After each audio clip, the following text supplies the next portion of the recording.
Un Titan de 7 pieds pesant 300 livres et couvert de sang étranger s'est écrasé à travers les portes coulissantes de Mercy General, transformant instantanément une nuit de mardi en un massacre en attente d'arrivée. Il a lancé 3 gardes de sécurité comme des poupées de chiffon, envoyant des médecins s'enfuir et des patients crier, tandis que la police était encore à 10 minutes de là. Au milieu du chaos, une figure improbable s'est avancée. Aurora. Elle était l'infirmière recrue craintive qui avait été réprimandée pour ses mains tremblantes juste 1 heure plus tôt. Pourtant, elle n'a pas couru. Au lieu de cela, elle a marché droit vers le géant, l'a regardé dans les yeux et a fait l'impensable, figeant l'hôpital dans l'incrédulité et prouvant que la souris était en fait un lion en blouse. L'horloge sur le mur du service des urgences de l'hôpital Mercy General à Chicago est passée à 22 heures du soir. C'était un mardi pluvieux de novembre, le genre de nuit où le froid s'infiltre dans vos os et les portes du quai des ambulances s'entrechoquent dans leur cadre à cause du vent.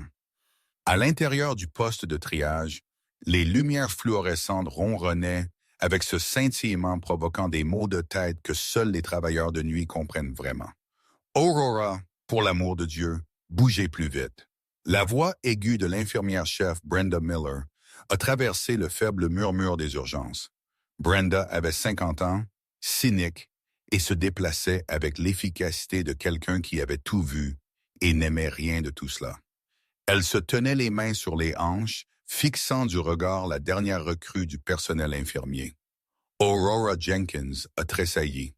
Elle avait 28 ans, mais elle paraissait plus jeune. Elle était menue, à peine 1,63 m, avec des cheveux bruns en désordre tirés en arrière par une pince lâche qui semblait toujours sur le point de tomber. Ses blouses semblaient d'une taille trop grande, engloutissant sa silhouette. Elle gardait la tête baissée, les yeux fixés sur le plateau de perfusion qu'elle organisait. « Je suis désolé, Brenda, » marmonna Aurora, sa voix à peine un murmure. « Je voulais juste m'assurer que les ratios de solutions salines étaient.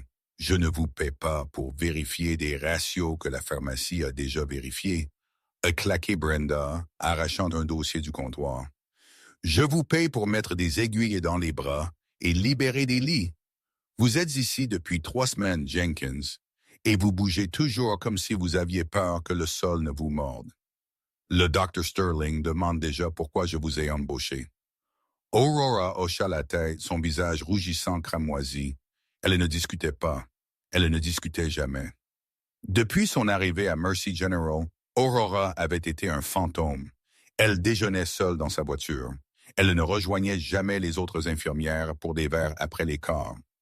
Quand des cas de traumatisme arrivaient, accidents de voiture, fusillade, le genre de choses difficiles, Aurora s'est toujours effacée en arrière-plan, gérant la paperasserie ou le réapprovisionnement, laissant le sang et les entrailles aux vraies infirmières. Le consensus général parmi le personnel était qu'Aurora Jenkins était douce. Elle était une recrue d'accueil, quelqu'un qui appartenait à une clinique de dermatologie tranquille, pas au broyeur de viande du centre-ville d'un centre de traumatologie de niveau 1. « Regardez-là », chuchota le Dr. Gregory Sterling, intense, à un résident près de la machine à café. Sterling était le médecin traitant cette nuit-là, arrogant, brillant et possédant un complexe de Dieu qui passait à peine par les doubles portes. Il fit un geste avec sa tasse de café vers Aurora, qui luttait pour déverrouiller une armoire à fournitures. Elle tremble, littéralement tremble. Si un vrai hémorragie arrive ce soir, elle va s'évanouir. « Marquez mes mots, » le résident gloussa. « Peut-être qu'elle a juste froid, elle a peur, » dit Sterling d'un ton désinvolte. « Certaines personnes ont l'estomac pour ça et certaines personnes non. C'est une proie. Dans la nature, elle serait mangée en 5 minutes. » Aurora les a entendus.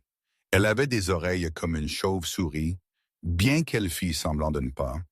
Elle a finalement ouvert l'armoire, attrapé une boîte de compresses et s'est dépêchée vers le lit 4 pour panser une lacération mineure sur la main d'un ouvrier du bâtiment. Pendant qu'elle travaillait, ses mains ont légèrement tremblé, mais si quelqu'un avait regardé attentivement, vraiment attentivement, Ils auraient remarqué quelque chose d'étrange. Le tremblement n'était pas la peur. C'était de la retenue. Quand l'ouvrier du bâtiment, un homme costaud nommé Mike, a tressailli alors qu'elle nettoyait la blessure, la voix d'Aurora a changé. Elle a baissé d'une octave, devenant apaisante, presque hypnotique. Respire profondément, Mike. Regarde le mur. Compte les kéros. Tu vas bien. Je te tiens. Ces mouvements, maladroits quand elle était observée par Brenda, sont soudainement devenus fluides et précis. Elle a enroulé le bandage avec une vitesse et une symétrie presque mécanique, serré, efficace, parfait. Mike a regardé sa main. Bon sang, infirmière, c'était rapide. Vous avez déjà fait ça? Aurora a cligné des yeux, semblant sortir d'une transe. Elle a de nouveau haussé les épaules, retournant à sa persona de recrue craintive.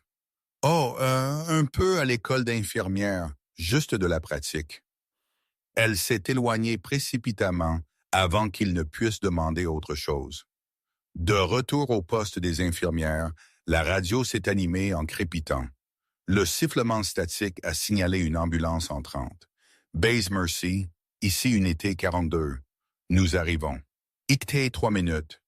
Nous avons un patient ambulant récupéré à l'angle de la 5e et de la principale, environ 40 ans. Très agité, possible abus de substances. Il est grand, vraiment grand. Les signes vitaux sont stables, mais il est non coopératif. Brenda a levé les yeux au ciel et a actionné le micro. Compris 42. Déposez-le dans le quai 2. Probablement juste un autre ivrogne qui se bat contre l'air. Elle a regardé Aurora. Jenkins, prenez le quai 2 et essayez de ne pas le laisser vomir sur vous. S'il devient bruyant, appelez la sécurité. N'essayez pas d'être une héroïne. Oui, madame, dit Aurora doucement. Si seulement Brenda savait. L'héroïsme était la dernière chose à laquelle Aurora pensait. Elle voulait juste survivre au corps. Mais l'univers, comme il le fait souvent, avait d'autres plans. L'homme dans l'ambulance n'était pas juste un ivrogne, et il n'était pas juste grand. Il était une avalanche marchante. Les portes coulissantes de l'air d'ambulance se sont ouvertes en sifflant, laissant entrer une rafale de pluie et l'odeur de l'asphalte mouillé. Les ambulanciers de l'unité 42 n'ont pas juste poussé le brancard à l'intérieur. Ils semblaient fuir une scène de crime. « Dégagez le chemin !» a crié un ambulancier, le visage pâle. Il a refusé les contentions. Il marche. Quoi? Brenda a levé les yeux de son ordinateur. Vous laissez un patient psychiatrique entrer à pied? Avant que l'ambulancier ne puisse répondre, une ombre est tombée sur le bureau de triage. L'homme qui est sorti de l'arrière de l'ambulance a dû baisser la tête pour passer le cadre de la porte. Il était immense. Il mesurait au moins 2008, un mur imposant de muscles et de tissus cicatriciels. Il portait une veste militaire déchirée et maculée de boue, 2 tailles trop petites pour sa poitrine, et son pantalon était déchiré aux genoux. Mais c'était son visage qui a arrêté la pièce. Une épaisse barbe emmêlée couvrait sa mâchoire, et une cicatrice dentelée courait de son sourcil gauche jusqu'à sa lèvre. Ses yeux étaient grands ouverts, parcourant la pièce avec l'intensité frénétique et sauvage d'un animal piégé. Il transpirait abondamment malgré le froid, sa poitrine haletante comme un soufflet. Son nom, bien que personne ne le sût encore, était Surgeon Jackson le Taureau Hayes, et il opérait actuellement dans une réalité qui n'existait que dans sa tête. « Où est-elle? » rugit Jackson. Sa voix était un coup de tonnerre baryton qui fit trembler la cloison de verre du bureau d'accueil. La salle d'attente est devenue silencieuse. Un bébé a arrêté de pleurer. Le Dr Sterling est sorti de la salle de traumatologie 1, l'air agacé. « Excusez-moi, vous ne pouvez pas crier ici. C'est un hôpital. Baissez la voix ou je vous ferai enlever. » C'était la mauvaise chose à dire. La tête de Jackson s'est tournée vers Sterling. Dans son esprit, il n'était pas aux urgences de Chicago. Les lumières fluorescentes éteignent le soleil aveuglant de la vallée de Koringal. Les moniteurs bipants étaient des signaux radio et le Dr Sterling n'était pas un médecin. Il était un interrogateur. J'ai dit « Où est-elle? » Jackson a bondi. Le mouvement était terrifiant rapide pour un homme de sa taille. Il a couvert les 20 pieds jusqu'au poste des infirmières en 3 enjambées. « Sécurité !» hurla Brenda, plongeant derrière le comptoir. 2 gardes de sécurité de l'hôpital, Paul et Dave, étaient postés près des distributeurs automatiques.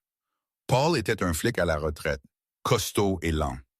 Dave était un étudiant de 20 ans travaillant à temps partiel. Ils se sont précipités en avant, matraque tirée. « Monsieur, mettez-vous au son !» cria Paul, tendant la main vers le bras de Jackson.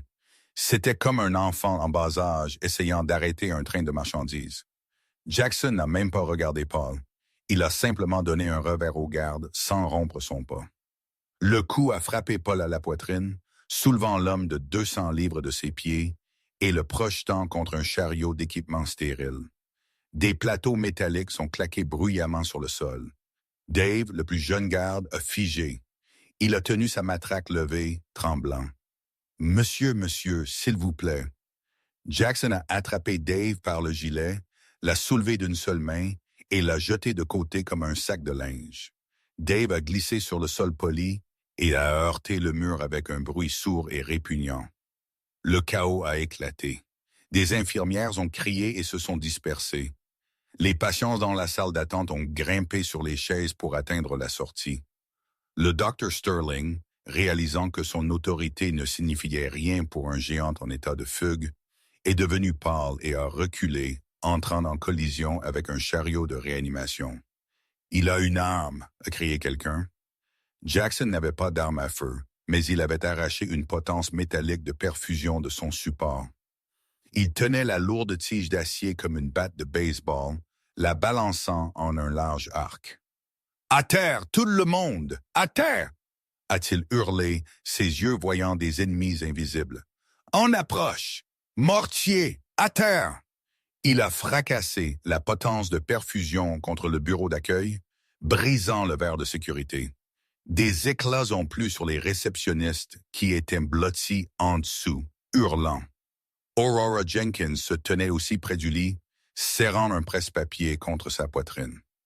Elle a regardé le carnage se dérouler avec de grands yeux. Son cœur martelait contre ses côtes. Mais contrairement aux autres, elle ne courait pas. Elle observait, elle a vu la façon dont Jackson bougeait. Il ne trébuchait pas comme un ivrogne. Il vérifiait les coins.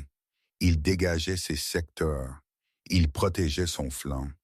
Il n'est pas fou, pensa-t-elle, son esprit s'emballant. Il est tactique. Elle a regardé son poignet alors qu'il balançait le poteau. Un tatouage stompé. 75e régiment de Rangers. Il a un flashback. Aurora se chuchota à elle-même. Jenkins, cours, espèce d'idiote. Brenda a crié de derrière le bureau. Allez à la salle de repos et verrouillez la porte. Aurora n'a pas bougé. Elle ne pouvait pas. Si elle courait, quelqu'un allait mourir. Le Dr. Sterling était acculé contre le mur et Jackson avançait sur lui, levant le poteau métallique pour un coup mortel. « Dis-moi où est le point d'extraction. » Jackson a crié au médecin terrifié, de la salive volant de sa bouche. « Dis-moi, le Dr. Sterling a levé les mains sanglotant.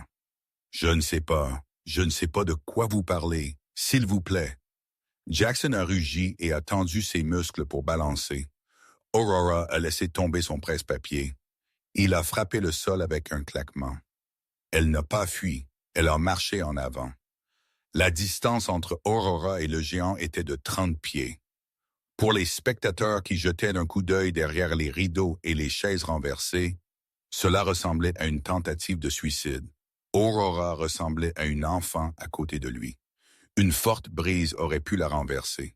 « Aurora, non !» Une infirmière nommée Jessica a crié. Aurora l'a ignorée. Elle n'a pas couru. Courir déclenche une réponse de prédateur. Elle marchait d'un pas délibéré et rythmé. Elle n'a pas regardé son arme. Elle a regardé ses yeux. Elle s'est arrêtée à 10 pieds de lui. Sergeant Hayes. Sa voix n'était pas la voix chuchotante et timide d'Aurora, la recrue. Elle était aiguë, claire et projetée depuis le diaphragme. C'était une voix de commandement. Jackson s'est figé. Le poteau métallique planait à quelques centimètres de la tête du Dr. Sterling.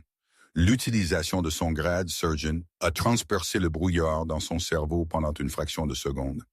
Il s'est retourné, cherchant la source du commandement. Il a vu une petite femme en blouse bleue trop grande, mais dans son hallucination, elle était floue. Identifié, aboya Jackson, abaissant son centre de gravité, prêt à la frapper. « Corpsman up !» cria Aurora. La terminologie était spécifique. C'était l'appel pour un infirmier sur le champ de bataille. Jackson a cligné des yeux, la confusion luttant avec la rage dans ses yeux. « Doc, cessez le feu, Ranger », dit Aurora, sa voix dure comme du fer. Elle a fait un pas de plus, ses mains ouvertes, mais tenues au niveau de la poitrine, non menaçantes, mais prêtes. Nous sommes dans la zone verte. Le périmètre est sécurisé. Vous signalez un ami. Baissez votre arme. Le Dr. Sterling, toujours recroquevillé sur le sol, leva les yeux vers Aurora avec stupéfaction. Que disait-elle? Qu'était une zone verte? Jackson secoua la tête, combattant les visions. Non, non, ils arrivent, les insurgés. Ils ont le périmètre. Je dois trouver Mary. Mary est en sécurité. Aurora mentit instantanément, son ton inébranlable.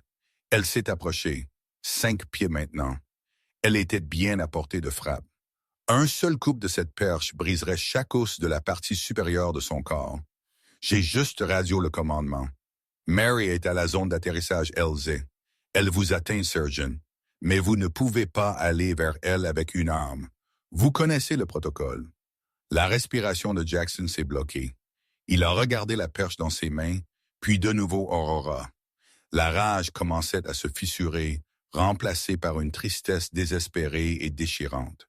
Je ne peux pas la protéger, s'étrangla-t-il, une lame traçant une ligne nette à travers le sang et la saleté sur sa joue. Je suis trop lent. Je suis toujours trop lent.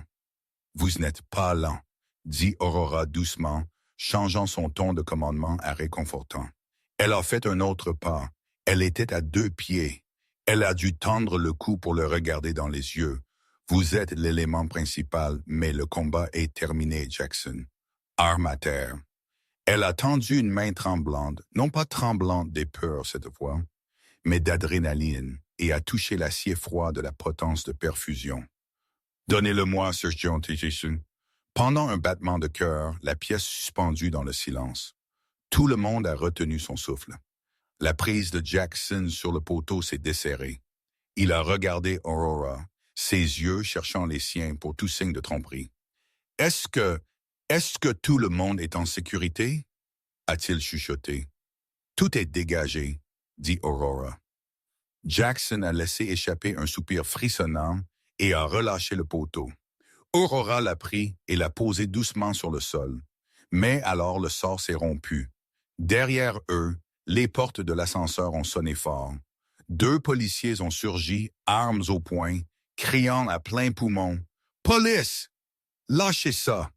Mettez-vous au sol maintenant! » Le bruit soudain a brisé la réalité fragile qu'Aurora avait construite. Les yeux de Jackson se sont ouverts en grand. Les officiers n'étaient pas des amis. Ils étaient l'embuscade ennemie. La zone verte était partie. Embuscade. Jackson a crié. Il n'a pas été chercher le poteau.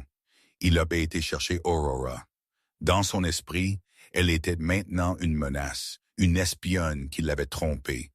Il a tendu une main de la taille d'un gant de receveur et a attrapé Aurora à la gorge. Il l'a soulevée du sol comme si elle ne pesait rien. « Traître !» a-t-il rugi, serrant. « Tirez-lui! Tirez-lui !» Le Dr. Sterling a crié du sol. Les policiers ont hésité, craignant de toucher l'infirmière. Aurora pendait dans l'air, ses pieds donnant des coups impuissants. Sa vision a commencé à se parsemer de pointes noires.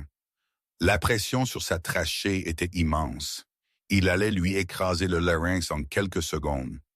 Mais Aurora Jenkins n'a pas paniqué. Son visage est devenu violet, mais ses yeux sont restés focalisés au laser. Elle n'a pas griffé ses mains comme une victime. Elle a atteint son pouce. Elle savait quelque chose que la police, les médecins et même Jackson ne savaient pas.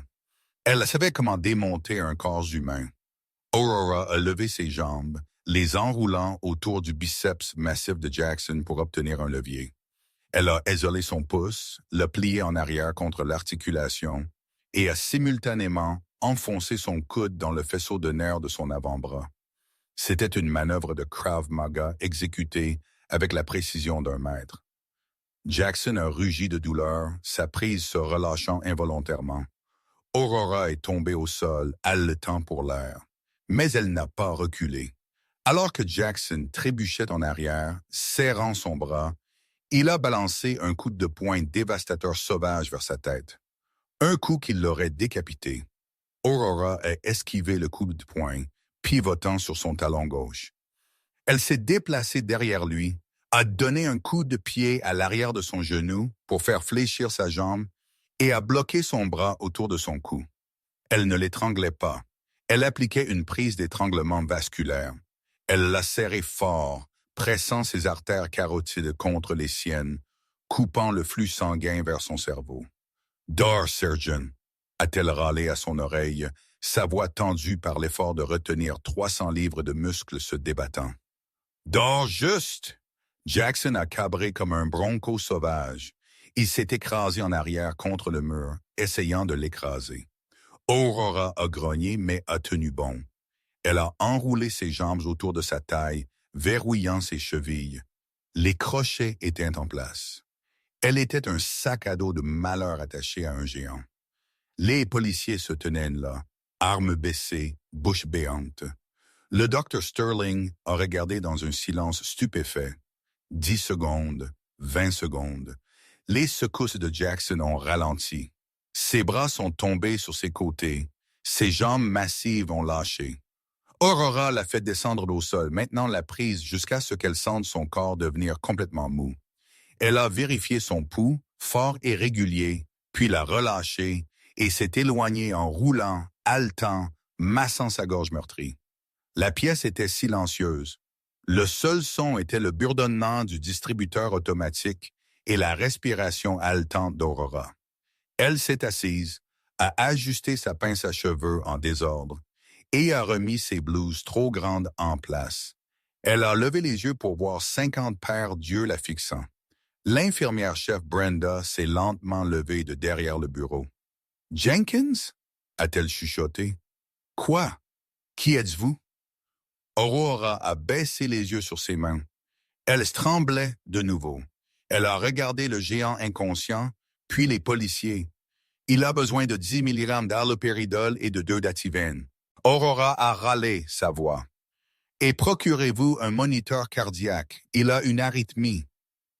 Elle s'est levée, ignorant les escaliers. J'ai besoin d'aller aux toilettes. Elle a dépassé les policiers stupéfaits, le docteur Bush B, et a poussé les doubles portes.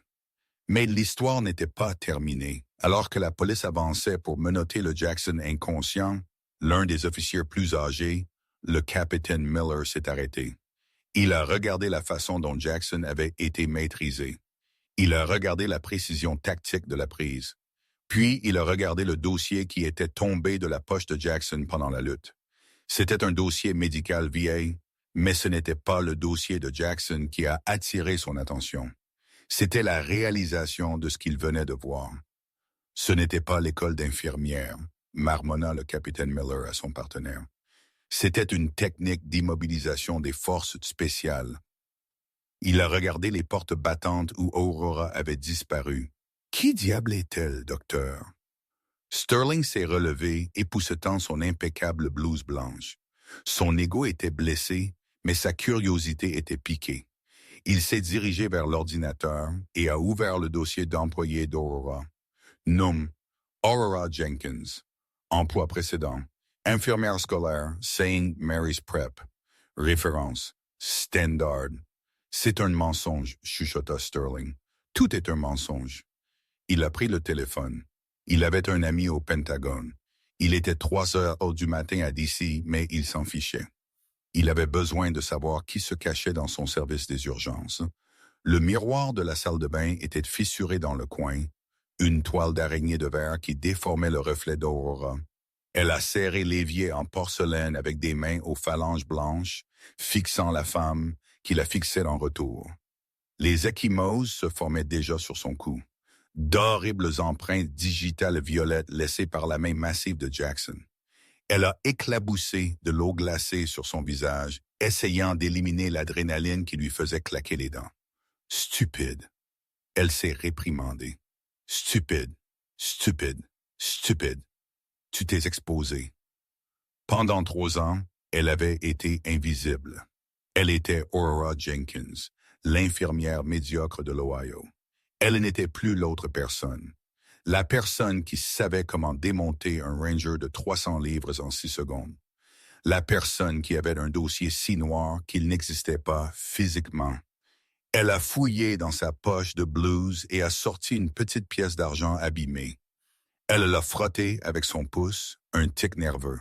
« Respire, ni dévie !» La porte a grincé. C'était Brenda. L'infirmière-chef n'a pas crié cette fois-ci. Elle n'avait pas l'air en colère et elle avait l'air terrifiée. Elle se tenait dans l'embrasure de la porte, tenant un pack de glace. « Aurora !» La voix de Brenda était inhabituellement douce. « La police veut vous parler dans la salle de repos. » Aurora a séché son visage avec une serviette en papier rugueuse, haussant instantanément les épaules, se forçant à retrouver son rôle de souris. « Est-ce que j'ai des ennuis, Brenda? Je ne voulais pas le blesser. J'ai paniqué. » Brenda l'a fixé. Paniqué. Aurora, vous n'avez pas paniqué. Vous avez maîtrisé un homme qui a jeté Paul et Dave comme des salades. Vous avez sauvé la vie du Dr. Sterling. Elle a fait un pas en avant et a tendu le pack de glace à Aurora. Ici pour votre coup. Merci, chuchota Aurora, pressant le pack froid contre sa gorge. Qui êtes-vous vraiment? Demanda Brenda, ses yeux fouillant le visage d'Aurora. Je suis juste une infirmière, mentit Aurora, regardant le sol. Les infirmières ne bougent pas comme ça, dit Brenda doucement. Mon ex-mari était un marine. Il a fait 2 tours à Fallujah. Il bouge comme vous. Il scanne les pièces comme vous. J'ai pris un cours d'autodéfense au YWCA, marmonna Aurora. L'instructeur était très minutieux. Brenda n'y a pas cru, mais elle n'a pas insisté. Venez, le capitaine Miller attend. La salle de repos sentait le café rassis et le popcorn brûlé. Le capitaine Miller était assis à la petite table ronde, son carnet ouvert. C'était un flic chevronné, âgé de 60 ans, avec des yeux qui avaient vu tous les mensonges que Chicago avait à offrir. À côté de lui se tenait le Dr. Sterling, qui arpentait nerveusement, vérifiant son téléphone toutes les 30 secondes. Aurora s'est assise, gardant sa posture petite. « Mademoiselle Jenkins !» commença Miller, sa voix rauque. C'était tout un spectacle là-bas. J'avais peur, piailla Aurora. Les gens effrayés courent, dit Miller d'un ton sec. Les gens effrayés crient. Vous n'avez fait ni l'un ni l'autre. Vous avez engagé une cible hostile. Vous avez désamorcé verbalement, en utilisant du jargon militaire, et ensuite exécuté un étranglement arrière à main nue de Manuel avec un triangle corporel. Ce n'est pas de la peur, c'est de l'entraînement. Il s'est penché en avant. Où avez-vous servi? Je n'ai pas, dit Aurora, ouvrant grand les yeux. Je n'ai jamais été dans l'armée, je le jure. Alors comment saviez-vous le terme Cartman Up? Miller a rétorqué. Comment saviez-vous l'appeler une zone verte? Comment saviez-vous qu'il était un ranger juste en regardant un tatouage faible sur une cible en mouvement? Aurora déglutit difficilement. C'était le danger. Les détails. Je regarde beaucoup de films. La chute du Faucon Noir. Zero Dark 30. J'ai juste deviné. Le Dr. Sterling a arrêté de faire les 100 pas. Il a ricané bruyamment. Elle mente, capitaine. Regardez son pouls. Elle n'est même pas nerveuse. Elle joue la comédie. Sterling s'est approché de la table, claquant sa main. J'ai vérifié votre dossier, Jenkins. St. Mary's Prep en Ohio. J'ai appelé le numéro de référence indiqué sur votre CV il y a 10 minutes. Le cœur d'Aurora a raté un battement, mais son visage est resté impassible. « Et? » Miller a demandé. « Ça a été à une messagerie vocale, » a dit Sterling triomphalement. « Mais pas une messagerie vocale d'école, un téléphone jetable, un message d'accueil vocal Google générique et le numéro de licence d'infirmière que vous avez fourni. Il est validé par le Conseil d'État, mais la date d'émission est il y a 3 ans. Exactement il y a 3 ans. Que faisiez-vous avant 2021? Aurora. Je m'occupais de ma mère malade, a improvisé Aurora. Elle avait de la démence. J'étais hors réseau. Connery. Sterling a craché. Vous êtes une fraude.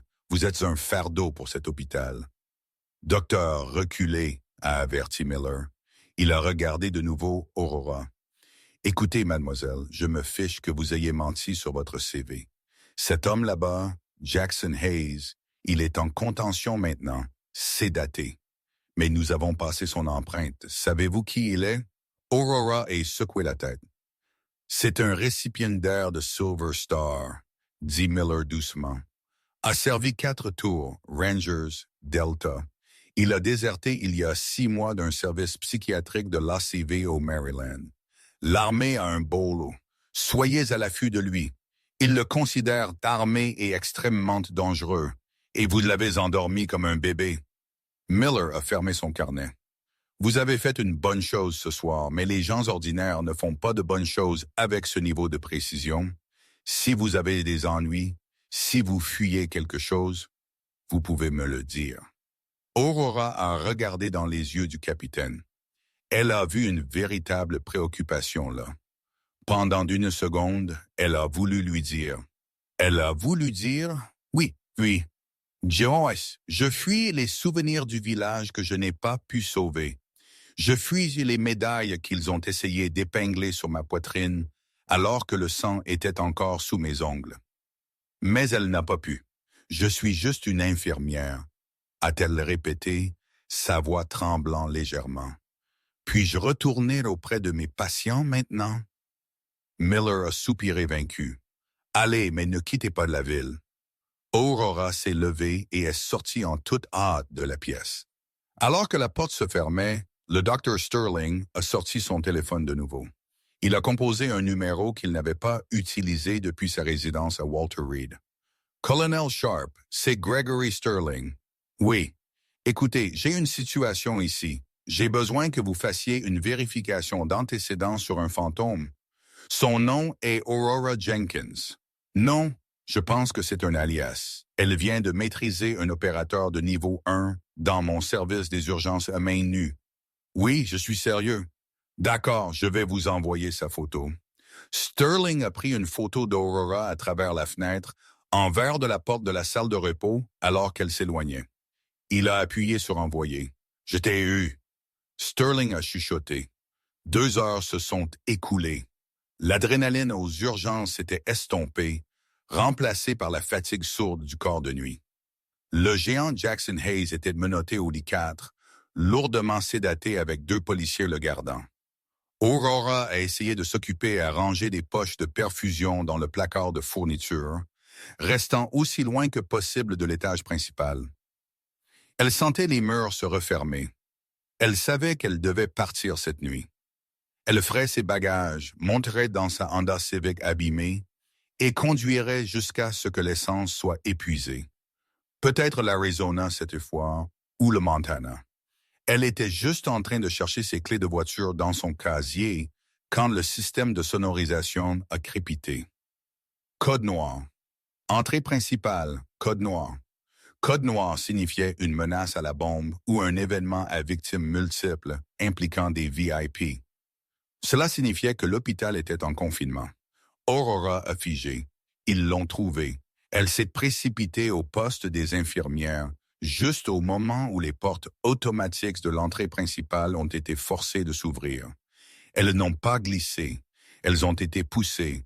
6 hommes en équipement tactique complet. Uniforme noir, casque, fusil d'assaut sur leur poitrine, se sont déversés dans le hall. Ils se sont déplacés avec une fluidité qui faisait ressembler les gardes de sécurité de l'hôpital à des flics de centre commercial. Ils n'ont pas crié. Ils se sont déployés, sécurisant le périmètre en silence. Derrière eux marchait un homme qui rayonnait d'autorité. Il portait un uniforme de cérémonie de l'armée impeccable, la poitrine lourde de ruban, 3 étoiles sur son épaule. Général Tobias Oley, l'ensemble des urgences est devenu mortellement silencieux. Le Dr Sterling, qui attendait avec suffisance que son colonel le rappelle, a laissé tomber son presse-papier. Il avait appelé un colonel. L'apparition d'un général 3 étoiles signifiait que c'était bien au-dessus de son grade. Qui est l'assistant en charge? Aboya le général Oley. Sa voix n'était pas forte, mais elle portait jusqu'à chaque coin de la pièce. Le Dr Sterling s'est avancé, lissant sa blouse blanche, essayant d'avoir l'air important. C'est moi, Dr Gregory Sterling. Général, je présume que vous êtes ici pour le prisonnier, Sergeant Hayes. Oley a regardé Sterling avec dédain. Je suis ici pour mon homme, celui-ci. Oui. Est-il vivant? Il est sédaté et sous contrainte, dit Sterling. Il a agressé mon personnel et détruit des biens. J'attends une compensation complète du département de la Défense. Oley l'a ignoré. Il a dépassé le docteur vers le lit 4. Il a regardé le géant endormi, Jackson Hayes. L'expression du général s'est adoucie. Il a tendu la main et a touché l'épaule du sergent. « Nous t'avons, mon fils, » chuchota Oley. « Nous rentrons à la maison. » Il s'est tourné vers ses hommes. « Préparez-le pour le transport. Je le veux à Walter Reed d'ici le lever du soleil. »« Attendez une minute, » protesta Sterling. « Vous ne pouvez pas juste le prendre. La police a des accusations en suspens. L'armée des États-Unis a la juridiction ici. Le docteur Oley l'a coupé. Le sergent Hayes est un atout classifié. Quoi qu'il se soit passé ici ce soir ne s'est pas arrivé. Comprenez-vous? » Le visage de Sterling est devenu rouge. C'est un hôpital civil. Et qu'en est-il de l'infirmière? Il l'a presque tué. Oley a marqué une pause. Il s'est tourné lentement. Infirmière, la fille qui l'a maîtrisée. Sterling a dit, pointant vers le couloir arrière. C'est elle que vous devriez enquêter. Elle a maîtrisé une machine à tuer de 300 livres sans transpirer. Si votre homme est un atout classifié, alors elle est une arme létale. Les yeux de Oley se sont plissés. Montrez-moi les images. Le capitaine Miller, qui avait observé de côté, s'est avancé. Il a levé une tablette affichant l'enregistrement de sécurité du combat. Oley a regardé l'écran. Il a regardé Aurora marcher vers Jackson. Il a regardé la désescalade. Il a regardé la prise d'étranglement. Pendant qu'il regardait, la couleur s'est drainée du visage du général. Son masque militaire stoïque s'est effondré. « Rembobinez cela », commanda Oley. « Zoomez sur son visage. » Miller a pincé l'écran. Le visage pixelisé d'Aurora est rempli le cadre. Oley a laissé échapper un souffle qu'il semblait avoir retenu pendant des années. « Impossible !» Il a levé les yeux, scannant la pièce frénétiquement. « Où est-elle? Où est cette infirmière? » Elle se cache dans le placard de fourniture, probablement. Sterling a ricané. « Je vous ai dit que c'est une fraude. » Oley a attrapé Sterling par les revers de sa blouse de laboratoire, le tirant près. Les yeux du général brûlaient d'une intensité qui terrifiait le docteur. « Écoutez-moi, » siffla Oley. « Cette femme n'est pas une fraude. Si c'est qui je pense que c'est, elle est la seule raison pour laquelle tout le monde dans cette pièce respire encore. Vous n'avez aucune idée de ce qui est entré dans votre hôpital. Qui est-elle? » bégaya Sterling. « C'est le fantôme, » dit Oley le relâchant. « Fouillez l'étage. Je veux un périmètre sur toutes les sorties. Personne ne part. Trouvez-la maintenant. » L'équipe tactique a commencé à bouger, vérifiant les pièces. Aurora a regardé par la fente de la porte du placard à linge dans le couloir. Son cœur martelait contre ses côtes comme un oiseau piégé. Elle connaissait le général Oley. Elle avait servi sous lui en Syrie. C'est elle qui l'a tiré du Humvee en feu à Damas quand son équipe de sécurité a été anéantie. C'est elle qui a disparu il y a 3 ans parce qu'elle en savait trop sur l'opération qui a mal tourné. L'opération qui a brisé Jackson Hayes. Il sait, pensa Aurora. S'il me trouve, Je retourne au site noir où je vais en prison. Elle a regardé le panneau de sortie arrière rougeoyant au bout du couloir. C'était à 50 yards de distance. Entre elle et la porte se trouvaient deux des opérateurs tactiques. Elle a de nouveau touché la pièce d'argent dans sa poche. Combattre ou fuir. Son téléphone a vibré dans sa poche. C'était un numéro inconnu. Elle a répondu, gardant sa voix un murmure. « Bonjour, Aurora Jenkins, ou quoi que vous vous appeliez d'aujourd'hui. » Une voix déformée a dit à l'autre bout, « Regardez en haut. » Aurora a levé les yeux vers la caméra de sécurité dans le couloir. Le voyant rouge clignotait. « Qui est-ce? » « Un ami, » a dit la voix. « Le général n'est pas là pour vous arrêter, mais les hommes avec lui. Ce ne sont pas des soldats de l'armée régulière. Ce sont des entrepreneurs, des mercenaires. S'ils prennent Jackson, il est mort. S'ils vous prennent, vous êtes morte. » Quoi? Le sang d'Aurora s'est glacé. Olay est compromis, a dit la voix rapidement. Il est en train d'être fait chanter. Il est là pour nettoyer les preuves. Jackson est une preuve. Vous êtes une preuve. Vous avez environ 30 secondes avant qu'il ne force ce placard. Vous devez prendre Jackson et sortir. Le sortir. Il est inconscient et pèse 300 livres, siffla Aurora. Alors réveillez-le, a dit la voix. L'ascenseur vers la morgue du sous-sol est sur votre gauche. Allez maintenant. La ligne est devenue morte. Aurora a regardé dans le couloir. L'un des soldats tactiques se déplaçait vers son placard, son arme levée. Il ne vérifiait pas les patients. Il chassait. Aurora a donné un coup de pied à la porte pour l'ouvrir. Elle n'a pas fui. Elle a couru en arrière vers la tanière du lion, en arrière vers le hall, en arrière vers Jackson. Elle a fait irruption dans la zone principale des urgences. « Général Olay » a-t-elle crié. Olay s'est retourné. Quand il l'a vue, ses yeux se sont écarquillés. Pendant une fraction de seconde, il y a eu un soulagement, puis un scintillement de honte profonde et regretteuse. « Sécurisez-la. » Olay a crié à ses hommes. « Ne tirez pas, juste sécurisez-la. » Mais les hommes n'ont pas baissé leurs armes. Deux des soldats ont levé leurs fusils, visant directement la poitrine d'Aurora. Ils ne suivaient pas les ordres du général de sécuriser. Ils suivaient des ordres différents. Le temps a ralenti. Aurora a vu les doigts se resserrer sur les gâchettes. Elle était à 20 pieds d'un abri. Elle était morte. Soudain, un rugissement a secoué la pièce. Le lit 4 a explosé. Jackson Hayes, qui était censé être sédaté, a arraché la balustrade métallique du côté du lit. Les menottes y ont brisé la fine barre métallique du brancard avec un hurlement d'acier déchiré. Le géant était réveillé et il était en colère. Il s'est projeté hors du lit, plaçant son corps massif entre les soldats et Aurora juste au moment où les premiers coups ont retenti. Pop! Pop! 2 balles ont percuté le dos de Jackson. Il n'a même pas scellé. Il a attrapé le soldat le plus proche par le casque et l'a projeté au sol si fort que le carrelage s'est fissuré. « Bouge, Doug! » Jackson a crié à Aurora, ses yeux clairs et concentrés pour la première fois. « Va au L. » Aurora n'a pas hésité. Elle a glissé sur le sol, a attrapé un scalpel sur un plateau et a lacéré les sangles, retenant les jambes de Jackson. « Sous-sol » a-t-elle crié. « Allez !» Les urgences se sont dissoutes en une zone de guerre. Les portes de l'ascenseur ont gémi en se fermant juste au moment où la vitre de la fenêtre d'observation s'est brisée sous une grêle de coups de feu.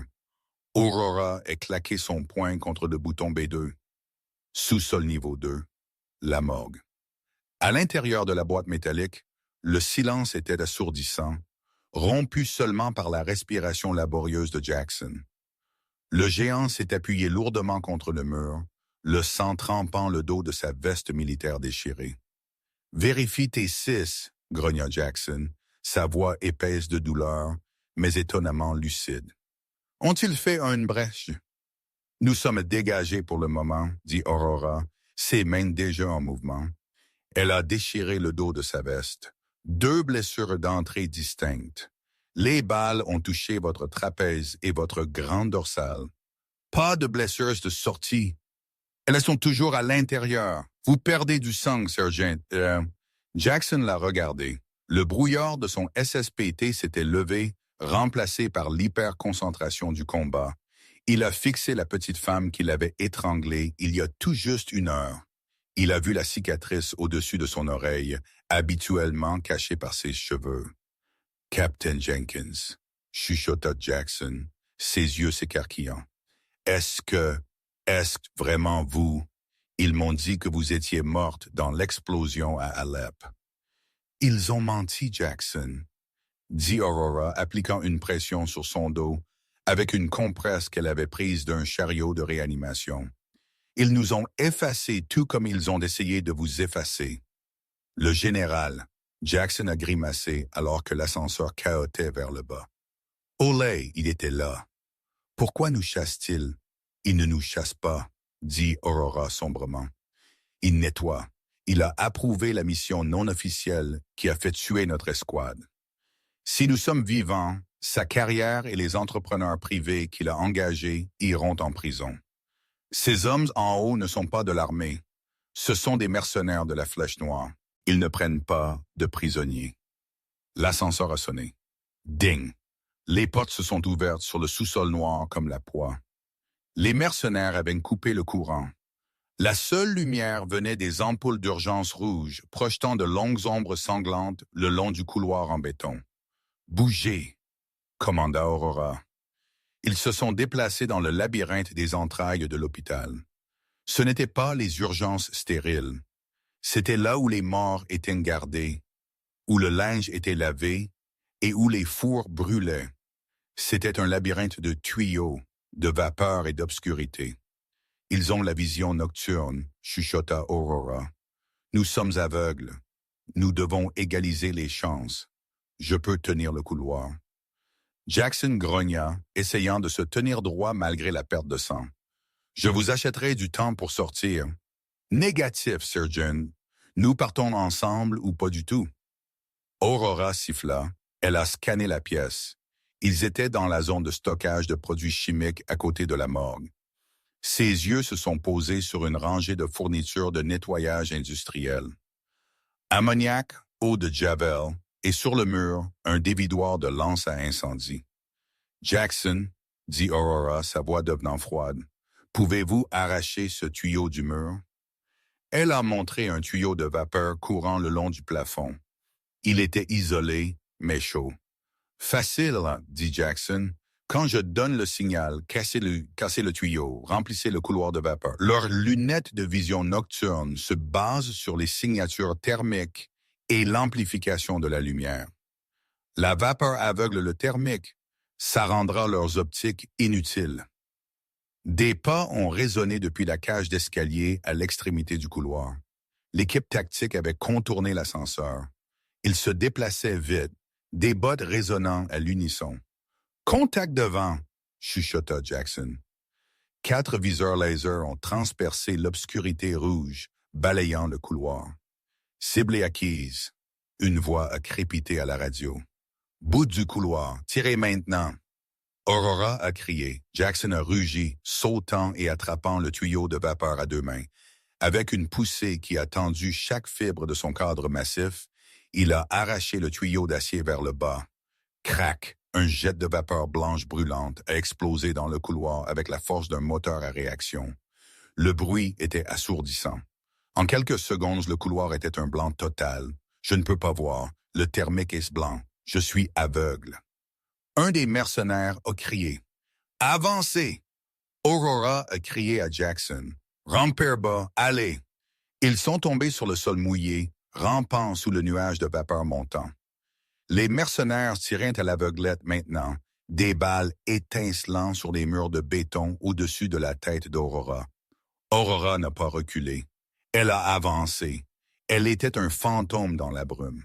Elle a atteint le premier mercenaire qui essuyait frénétiquement ses lunettes. Elle n'a pas utilisé d'arme à feu. Elle a utilisé un scalpel qu'elle avait dissimulé des urgences. Elle a lacéré son tendon d'Achille, puis s'est levée et a enfoncé la poignée dans sa tempe. Il est tombé sans un bruit. Elle a attrapé son fusil d'assaut tombant et l'a jeté à Jackson. « Feu de soutien, a-t-elle ordonné. Jackson a attrapé l'arme. Même blessé, il était un tireur d'élite. Il a tiré 3 rafales contrôlées. Les 3 mercenaires restants dans le couloir sont tombés, leur armure étincelant sous les impacts. « Dégagez !» a crié Jackson. « Pas dégagé », dit Aurora, vérifiant le pouls du mercenaire de tête. Leurs communications sont actives. Le reste de l'équipe sait que nous sommes ici. Nous devons nous rendre au quai de chargement. Ils ont couru devant les tiroirs argentés de la morgue. L'odeur de formaldéhyde se mélangeant à l'arrière-goût métallique du sang et de la vapeur. Ils ont éclaté à travers les lourdes doubles portes menant à la rampe du quai de chargement. L'air frais de la nuit a frappé leur visage. La pluie tombait toujours, mais alors qu'ils couraient sur la rampe vers le parking, un projecteur aveuglant les a frappés. « Halte !» a retenti une voix. Bloquant la sortie se trouvait un SUV blindé. Debout devant lui, flanqué de 2 autres hommes lourdement armés, se trouvait le général Olay. Il tenait d'un pistolet, mais il ne les visait pas. Il était visé vers le sol. Derrière lui se tenait le chef de l'équipe de mercenaires, un homme nommé Kane, qui avait un fusil de précision pointé directement sur la tête d'Aurora. La pluie a collé les cheveux d'Aurora à son visage. Elle a tenu bon, soutenant Jackson, qui commençait à vaciller à cause de la perte de sang. « C'est fini, Captain Jenkins !» a crié le général Olay par-dessus le bruit de la pluie. « Il n'y a nulle part où aller. La police a verrouillé le périmètre, mais mes hommes contrôlent le cercle intérieur. Déposez l'arme. » Aurora a regardé Olay. Elle a vu la peur dans ses yeux. Il n'était plus en charge. Kane, le chef mercenaire, était celui qui souriait. « Général !» Aurora a crié en retour. « Vous savez ce qui se passe si vous les laissez nous prendre. Vous savez ce que nous ferons sur l'opération Tempête de sable. »« Taisez-vous !» marmonna Kane, ajustant sa visée. « Attendez !» Olay s'est interposé devant le fusil de Kane. « J'ai dit, je les veux vivants. Nous pouvons les débriefer. Nous pouvons arranger ça. » Kane a ri, un son froid et mécanique. « Vous ne comprenez toujours pas, général. Vous n'êtes plus le client. Vous êtes le passif. » Kane a sorti une arme de poing et a tiré sur le général Olay à la poitrine. Le général s'est effondré sur l'asphalte mouillé, un air de choc sur son visage alors qu'il tombait. « Non !» hurla Aurora. « Tuez-les tous les 2. » Kane a ordonné à ses hommes. « Nettoyage complet !» Kane a levé son fusil vers Aurora, mais il a fait une erreur. Il a ignoré le géant. Jackson Hayes a poussé un son qui n'était pas humain. C'était un rugissement primal de pure rage. Il a poussé Aurora derrière un pilier en béton et a chargé. Il n'avait pas d'arme à feu. Il avait manqué de munitions au sous-sol. Il a couru droit dans le feu ouvert. Des balles ont frappé son gilet, le faisant tourner, mais elles ne l'ont pas arrêté. Il était 300 livres d'élan. Il a frappé les 2 gardes, flanquant Kane comme une boule de bowling frappant des quilles. L'impact a sonné comme un accident de voiture. Des os ont claqué. Les gardes ont volé. Kane a essayé de réajuster sa visée, mais Jackson était sur lui. Jackson a attrapé le canon du fusil de précision et l'a plié vers le haut alors que Kane appuyait sur la gâchette. Le tir est parti en l'air, brisant un lampadaire. Jackson a donné un coup de tête à Kane. Le mercenaire s'est effondré, inconscient avant de toucher le sol. Mais Jackson ne s'est pas arrêté. Il a trébuché, ses jambes cédant finalement. Il est tombé à genoux, haletant, laissant coulant de multiples blessures. Jackson, Aurora a sprinté de l'abri, glissant sur le pavé mouillé pour le rattraper. J'ai dégagé le cap du secteur, haïta Jackson, du sang bouillonnant sur ses lèvres. Est-ce que j'ai bien fait? Vous avez bien fait, Ranger. Aurora a pleuré, pressant ses mains contre sa poitrine. Vous avez bien fait. Restez avec moi. Des sirènes hurlant au loin. Des lumières bleues et rouges ont inondé le quai de chargement. Le capitaine Miller et la moitié du PD de Chicago descendaient la rampe en masse, armes au poing. « Police, lâchez les armes !» Miller a crié. Aurora a levé ses mains. Officier à terre, nous avons besoin d'un médecin. Officier à terre. Miller a couru en avant, voyant le carnage, les mercenaires inconscients, le général mort, et le géant se vidant de son sang dans les bras de la petite infirmière. Miller a regardé Aurora. Il a vu la façon dont elle tenait le soldat. Il a vu l'escouade de mercenaires détruite. « Faites venir les ambulanciers ici, maintenant! » Miller a crié dans sa radio. Alors que les ambulanciers se précipitaient, poussant Aurora de côté pour travailler sur Jackson, le capitaine Miller s'est accroupi à côté d'elle. « Le général est mort, » dit Miller doucement. « Ces hommes, ce sont des militaires privés. C'est un désordre, Aurora. Les fédéraux sont à 5 minutes. S'ils vous trouvent ici, et si vous êtes qui je pense que vous êtes, vous disparaîtrez dans un trou quelque part et n'en sortirez jamais. » Aurora a regardé Miller. Jackson a besoin d'une chirurgie. Il a besoin de Walter Reed. Je m'assurerai qu'il y arrive, promit Miller. Je leur dirai qu'il a sauvé l'hôpital. Je leur dirai qu'il est un héros. Mais vous? Miller a regardé le chaos derrière lui, puis de nouveau la porte ouverte du quai de chargement menant à l'allée sombre. « Je n'ai pas vu d'infirmière ici, » dit Miller, la regardant dans les yeux. « J'ai juste vu une victime s'enfuir. Allez! » Aurora a regardé Jackson une dernière fois. Les ambulanciers l'avaient sur un brancard. Il se stabilisait. Il allait vivre. Elle a hoché la tête à Miller. « Merci. » Aurora Jenkins s'est levée. Elle n'a pas regardé en arrière. Elle a sprinté dans l'obscurité de l'allée, disparaissant dans la nuit pluvieuse de Chicago. 6 mois plus tard, le soleil brillait fort sur les jardins du centre médical Walter Reed. Le sergent Jackson Hayes était assis dans un fauteuil roulant, sa jambe dans une attelle, mais semblant plus fort. Sa barbe était taillée. Le regard hanté dans ses yeux était parti. Une infirmière est sortie avec son courrier. « Lettre pour vous, Surgeon. Pas d'adresse de retour. » Jackson a pris l'enveloppe. Elle était épaisse. À l'intérieur se trouvait un seul objet et une note. Il a versé l'objet dans sa main. C'était une pièce d'argent, la pièce d'unité de son ancienne escouade.